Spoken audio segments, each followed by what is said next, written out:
Now it's time to take a deep dive.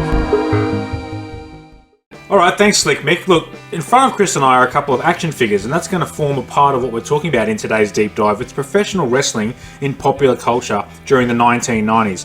At that time, it was such a huge thing. It became a mainstream entertainment phenomenon and defined much of the decade's pop culture. There was the rivalry between WWF and WCW, which was the Monday Night Wars, which is basically the two companies competing against each other for ratings dominance. It's very well recorded anywhere. You can look that up and go into the depths of that if you like. Even though we're deep diving, I'm not going to go too far into that. It's a big thing. There's a lot to cover there. There's a lot to cover. There is. But it's because I think a big part of what happened was that WWF went from having wrestlers whose character was a vocation. They had a job. There was the Mountie, there was the big boss man, there was IRS, tax guy. There was all these kind of characters. Then they became more edgy, more hardcore, a lot more interesting. They were the wrestlers with their personas cranked up. And so WCW tried to counter that by having things like the NWO. And this created this back and forth. There was D-Generation X, Stone Cold Steve Austin, The Rock, and some big characters. And ECW came along as well with its underground hardcore style. And all that together influenced the industry and gave it direction, making it a staple in pop culture at that time. And really what happened from there was the fan base sort of exploded. So from there, a couple of quick points. What we saw was wrestling's popularity surged as a result of this. So and really it crossed deeply over to mainstream culture as a result. Wrestlers became household names with their catchphrases, their over-the-top personas and larger-than-life sort of personalities really came through.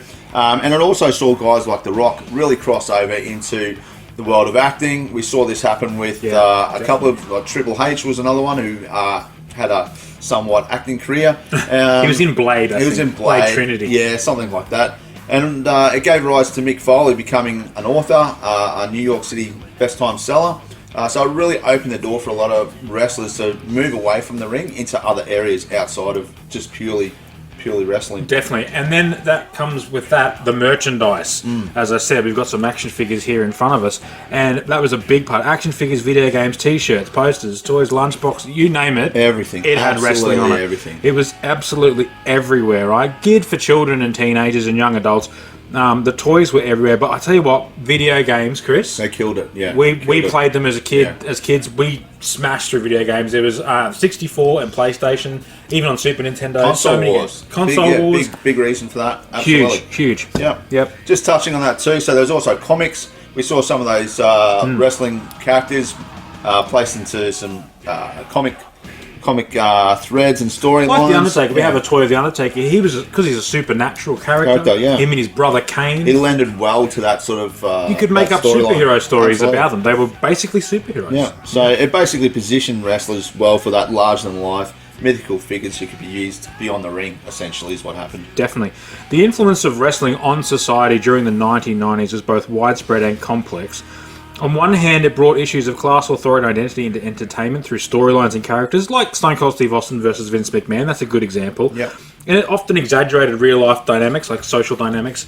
It embraced violence, sex, and it drew criticism then from parents. Obviously, it's edgy content, and it was something that we were watching at an age where that was maybe could have been deemed inappropriate. There were certainly things on there that I guess you would say probably weren't for kids, but it was geared towards kids. So it was very interesting. It had a cultural impact which was undeniable, and it was the language and imagery which filtered into schoolyards. Like, we all were crotch chopping. Everybody was doing this. The degeneration. Everyone was saying "suck it." Yeah, like, suck it. Catchphrases and things like that were everywhere. They became slang phrases, and they were used by everybody. Not just the wrestlers. Everybody was doing it. So essentially what had happened at this time, wrestling had become a global entertainment spectacle. It was absolutely massive, and this is when we saw this true crossover. So for example, we had in 1998, I believe it was at WrestleMania, we had Mike Tyson featured in one of the events. So they really popularized it, and they targeted these big celebrities and brought them into the wrestling fraternity essentially. And again, the popularity just exploded as a result. Well, WrestleMania, they did that throughout the years for WrestleMania. WrestleMania, for anyone who's got no idea what we're talking about, is like the biggest wrestling event each year. And they had Muhammad Ali, I think, at the first WrestleMania. And you had pop stars like and then you had actors and people, like there would be celebrities in the audience, and yeah. then they put celebrities into In the the ring. storylines. Yeah. And Mike Tyson, that was such a huge coup. I think he was fresh off. Was he out of jail? Just come out of He jail? just or came out of something? jail, Yeah, so he was just like, come out of jail. and He was a bad boy. Yeah, the baddest man on the planet. He they were was, calling yeah, him. Vince that's it, McMahon yeah. was calling him that, and I think that was it, the nickname. That was crazy. That was it, yeah. But see, all those things that we're talking about, as I said, they all became part of the schoolyard vernacular when we were kids growing Absolutely. up. Right? You know, you would tell people to suck it, and in a different way. yeah, it you're was- like you're 10 years old and you're telling Yeah. someone to suck it. While you're crotch Wait, chopping. Yeah, too sweet. But let's go through a few catchphrases here. This is something that Slick Mix put together. We've got a list here, and if you recall these, then you had a good childhood, right? Absolutely. Don't you reckon? Absolutely. So go through. Let's start. What have you got? What's the first one there? So the first one is Austin 316 says, "I just whooped your ass." Everyone knows Classic. that one. Classic. That's such a good one. Oh. And that was just this. I mean, it's John 3:16. It's a religious thing, and he cut a promo on Jake the Snake Roberts, who was religious after he beat him at King of the Ring. So there's actually a bit of story behind that too. This next one. If you smell what the Rock is cooking. Oh, and look, that immediately means he's got to have a cookbook. He's got it, yeah. Like the merchandise was incredible Yeah. because of stuff like that. That's Yeah. a good catchphrase. What about this one? What you gonna do when Hulkamania What runs are wild you on gonna you? do? What you I gonna mean, do, brother? What are you gonna do, brother? Everyone, brother. Hey, brother. And at the moment, it's being used a lot. We're hearing it a lot. Rest in Yes. peace, Hulkster. Oh, what a banger. Are you ready? The theme music Yeah. for D-Generation X The greatest. is one of the greatest songs. Every time I pick up a bass guitar, one of the first things I do is I start playing the D-Generation X theme. Mm-hmm.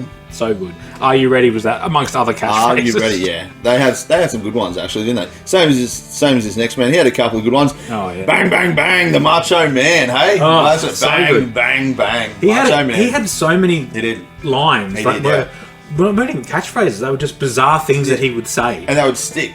People would Yeah. just they would just Especially stick in up. the early 90s, Yeah. he was really riding high there. He was And riding another high. Stone Cold one, and that's the bottom line, because Stone Cold said so. And I tell you what, That is a classic one. that's of his, one that yeah. when anyone says now in popular culture, just when you're at work or you're talking to someone, Yeah. and you go, and that's the bottom line, and someone will come along and go, because Stone Cold said so. So, that's it happens right. all the time. It happens. It does happen. What about this one? Just bring it. Just bring it. The Rock, and he'd Yeah. do the hand Just bring motion. Just bring it. That was on T-shirts more than he said it, though. He had a lot of phrases. He did. Hmm. Yeah. What's this one? Oh, touch on this one. Suck it. One of our favourites. Degeneration. If you're not down with that, we've got two Yeah. words for you. Suck it. Yeah, kids Yeah. telling their teachers to suck it. Not good. To be the man, you gotta beat the man. Woo! Ric Flair. Ric Flair. He Yeah. has some great He does. He's a very charismatic, but also incredibly nuts. kind of Incredibly. guy. Loves his cannabis. What if I threw this out to you? Drink it in, man. Ah, yes. Now, this is the more modern catchphrase. This is one of Chris Jericho's newer, compared to what we're talking about, catchphrases. Chris Jericho, he had so many good catchphrases. Yeah. He would call people an ass clown. And I. Ass clown.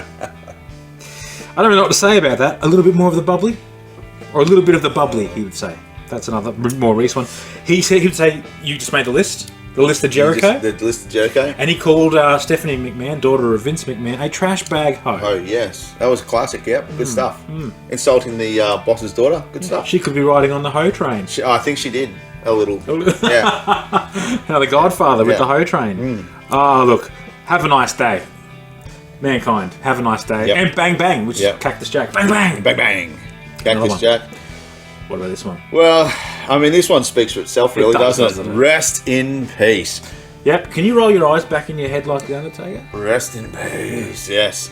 The mighty Undertaker, Oh, you can't see me, John Cena. John Cena. Yep. He's done well with that. I mean, it's pretty simple, but he's done well He's with a it. really very interesting person and a good actor, and he's actually very funny. And I hated John Cena in the Attitude So did Era. I. He came in as a heel, the Yeah. rapping heel, and I thought, what a dick. He's a little prancy, like I just Oh, didn't it's, just, like he- him. Yeah, it's one of I those didn't things. like He was him. like not what you. Not what I liked. But now, in hindsight, and later, and now that he's retiring at the end of this year, allegedly, they all retire and they all come back. But we'll see what happens with Cena. I say I am part of the C Nation. I actually quite like John Cena. No, I wouldn't go that far, but anyway, he's done well. Good on him. He's done well. He's good, but he's not the best there is, the best there was, the best there ever will be, is he? No, he's not Bret Hart. That's reserved for goats. That's there for the goats. That is. Get yourself some awesome shades, some Vipers. He could be like the Bret Hart. He made a lot of, I don't say a lot of money, but like a lot of traction with that catchphrase. Hey, like that was a pretty big one. Yep. And that stuck around forever. It did, yeah. The excellence of execution. That's him. And Vince McMahon.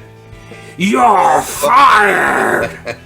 His voice alone is just so makes great. It. Yeah, he makes it. And look, he's a controversial character in real life. Watch the documentary. McMahon. But look, I still rate him. That was some good stuff. That was great stuff. Some of those are good, but they're not the best of the best. Let's do a top 10. Top 10. I think that's what we need to throw to. Yeah, I think so. Straight to that.